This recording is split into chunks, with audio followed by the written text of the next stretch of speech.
2011 চনত ধোনীৰ ছিক্সত ভাৰতৰ বিশ্ব জয় 2024 চনত 110 মিটাৰ এটা বিশাল ছিক্সতে ধোনীয়ে লিখিলে নেকি বিদায়ৰ বাৰ্তা অন্ত পৰিল নেকি ধোনী যুগৰ 2011 চনৰ এদিনীয়া বিশ্বকাপৰ ফাইনেলত মহেন্দ্ৰ সিং ধোনীৰ বিশাল ছয়টোৱে ভাৰতক দিছিল 28 বছৰৰ মূৰত এদিনীয়া বিশ্বকাপৰ সোৱাদ শনিবাৰৰ ৰয়েল চেলেঞ্জাৰ্ছ বাংগালুৰুৰ বিৰুদ্ধে 110 মিটাৰৰ বিশাল ছিক্সটোৱে চেন্নাই ছুপাৰ কিংছক আইপিএলৰ প্লেঅফৰ যুঁজৰ পৰা কৰে বাহিৰ উল্লেখ্য যে শনিবাৰে চেন্নাই ছুপাৰ কিংছক 219 ৰানত এক লক্ষ্য বান্ধি দিয়ে ৰয়েল চেলেঞ্জাৰ্ছ বাংগালুৰুৱে চেন্নাই ছুপাৰ কিংছ বেটিং কৰিবলৈ আহিয়েই প্ৰথমটো বলতে পেভিলিয়নমুখী হয় অধিনায়ক ঋতুৰাজ গায়কোৱাড ৰয়েল চেলেঞ্জাৰ্ছ বাংগালুৰুৰ বলাৰৰ সন্মুখত বহু সময় তিষ্টি থাকিব পৰা নাছিল চেন্নাই ছুপাৰ কিংছৰ আন বেটছমেনসকলো অৱশেষত 7 নম্বৰত বেটিং কৰিবলৈ ওলাই আহে মহেন্দ্ৰ সিং ধোনী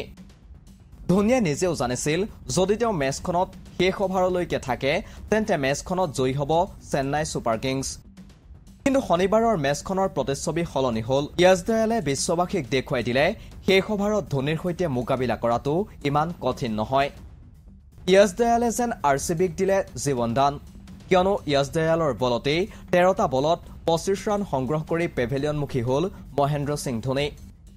সেই মুহূৰ্ততেই যেন ৰয়েল চেলেঞ্জাৰ্ছ বাংগালুৰুৰ প্লেঅফৰ টিকট কনফাৰ্ম হৈ গ'ল ইয়াৰ লগে লগে অন্তিমবাৰৰ বাবে আইপিএলত দেখিবলৈ পোৱা গ'ল নেকি মহেন্দ্ৰ সিং ধোনীক কিয়নো সৰ্বত্ৰে চৰ্চা 42 বছৰীয়া মহেন্দ্ৰ সিং ধোনীৰ আইপিএল কেৰিয়াৰৰ অন্তিমখন মেচ ইয়াৰ লগে লগে ভাৰতীয় ক্ৰিকেটত অতীত হৈ পৰিব জাৰ্চি নম্বৰ 7 অৱশ্যে এই সন্দৰ্ভত এতিয়াও একো মতামত দিয়া নাই মহেন্দ্ৰ সিং ধোনীয়ে তথাপিও যেন ধোনীৰ অনুৰাগীয়ে অনুমান কৰিছে আইপিএল 2024 ধোনীৰ অন্তিমখন আইপিএল 2019 চনত আন্তঃৰাষ্ট্ৰীয় ক্ৰিকেটৰ পৰা অৱসৰ লোৱাৰ পিছতেই ধোনীৰ অনুৰাগীৰ ধোনীৰ খেল উপভোগ কৰাৰ অন্তিম সুযোগ আছিল আইপিএল সেইবাবেই বহু অনুৰাগীয়ে প্ৰতিটো বছৰৰ মাৰ্চ এপ্ৰিল মাহলৈ অধীৰ অপেক্ষাৰে ৰৈ থাকে বিগত আইপিএল সিজনৰ পৰাই চেন্নাই ছুপাৰ কিংছৰ যতেই মেচ থাকে তাতেই ধোনীৰ অনুৰাগীয়ে খেলপথাৰ কৰি তোলে হালধীয়াময় এইবাৰো যেন ব্যতিক্ৰম নহল প্ৰতিজন অনুৰাগী ৰৈ থাকে ধোনী বেটিং কৰিবলৈ অহালৈ খুব কম সংখ্যক ক্ৰিকেটাৰৰহে আছে এনে অনুৰাগী এইজন কেপ্টেইন কুলেই শেষবাৰৰ বাবে 2019 চনত আন্তৰ্জাতিক এদিনীয়া বিশ্বকাপৰ ছেমিফাইনেলত খেলিছিল নিউজিলেণ্ডৰ বিৰুদ্ধে 2019 চনৰ 9 জুলাইত মানচেষ্টাৰত নিউজিলেণ্ডৰ বিৰুদ্ধে খেলা ছেমি ফাইনেল মেচখনত ধোনীয়ে 72টা বলত সংগ্ৰহ কৰিছিল 50 ৰান ক্ৰিকেটৰ কেৰিয়াৰত উইকেটৰ পাছত ৰৈয়ে ছেকেণ্ডতে উইকেট লোৱা ধোনী 2 ছেকেণ্ডৰ বাবে আউট হৈ পেভিলিয়নমুখী হৈছিল কেৰিয়াৰৰ অন্তিমখন মেচত 2004 চনৰ 23 ডিচেম্বৰত চিটাগঙত বাংলাদেশৰ বিৰুদ্ধে কেৰিয়াৰৰ প্ৰথমখন মেচ খেলিছিল ধোনীয়ে গাংগুলী তেতিয়া ভাৰতীয় ক্ৰিকেট দলৰ অধিনায়ক আছিল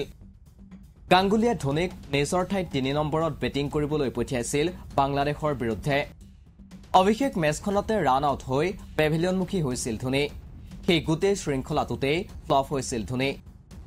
তিনিখন এদিনীয়াত সংগ্ৰহ কৰিছিল মাত্ৰ 19 ৰান কিন্তু পাকিস্তানৰ বিৰুদ্ধে পৰৱৰ্তী শৃংখলাত মহেন্দ্ৰ সিং ধোনীয়ে 123টা বলত 148 ৰানৰ স্মৰণীয় ইনিংছ খেলি ভাৰতীয় দলটোৰ আটাইতকৈ বিশ্বাসী খেলুৱৈ হৈ পৰিছিল এয়া আছিল ধোনীৰ কেৰিয়াৰৰ আৰম্ভণি তাৰ পিছত যেন উভতি চাব লগা নহল ধোনীয়ে এতিয়া বিশ্ব ক্ৰিকেটত এটা ব্ৰেণ্ড হৈ পৰিল মহেন্দ্ৰ সিং ধোনী ধোনীয়ে বৰ্তমানলৈকে সৰ্বাধিক 200খন এদিনীয়াত ভাৰতক প্ৰতিনিধিত্ব কৰিছে ইয়াৰে ভাৰতে 110খন মেচত জয়লাভ কৰিছে লগতে বিশ্বৰ তৃতীয়জন অধিনায়ক হৈ পৰে যিয়ে আটাইতকৈ বেছি এদিনীয়া মেচত অধিনায়কত্ব কৰিছে ধোনীৰ অধিনায়কত্বত 2007 চনত টি20 বিশ্বকাপ 2011 চনত এদিনীয়া বিশ্বকাপ আৰু 2013 চনত চেম্পিয়নছ ট্ৰফি জয় কৰিছে ভাৰতে মহেন্দ্ৰ সিং ধোনীয়ে আন্তঃৰাষ্ট্ৰীয় কেৰিয়াৰত 90খন টেষ্ট মেচ 350খন এদিনীয়া মেচ 98খন টি20 মেচ খেলিছে ধোনীয়ে বৰ্তমান চেন্নাই ছুপাৰ কিংছৰ হৈ খেলি আছে যদিও এতিয়া কেৰিয়াৰৰ অন্তিম পৰ্যায়ত আছে এইবাবেই বিগত আইপিএল সিজন আৰম্ভ হোৱাৰ পৰাই ধোনীৰ অৱসৰক লৈ চলি আছে জল্পনা কল্পনা সকলোৰে প্ৰিয় মাহিয়ে এই আইপিএলৰ আৰম্ভণিৰ পৰাই অৱসৰ ল'ব পাৰে বুলি বিভিন্ন সংবাদ মাধ্যমত বাতৰি প্ৰকাশ পাই আছে লগতে ধোনীৰ অনুৰাগীয়েও অনুমান কৰিছে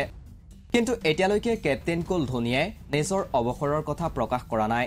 স্পৰ্টছ ডেস্ক ৰিপৰ্ট, দি ক্ৰছ কাৰেণ্ট।